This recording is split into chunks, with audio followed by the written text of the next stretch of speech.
મનમાં ઈશ્વરનું સ્મરણ રાખવાના અભ્યાસનું મોટામાં મોટું સાધન કદાચ સંગીત છે.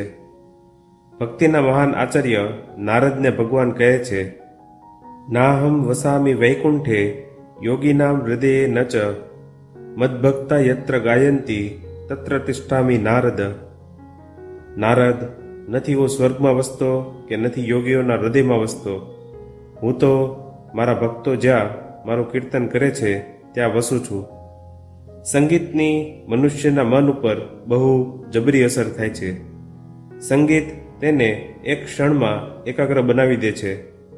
તમે જોયું હશે કે જડ, અજ્ઞાન, પામર અને પશુ જેવા મનુષ્યો જેઓ અન્ય સમયે મનને સ્થિર બનાવી શકતા નથી, તેઓ પણ જ્યારે આકર્ષક સંગીત સાંભળે છે ત્યારે તરત જ મુગ્ધ અને એકાગ્ર બની જાય છે. કૂતરા, સિંહ, બિલાડા અને સર્પો વગેરે પ્રાણીઓ પણ સંગીતથી મુગ્ધ બને છે.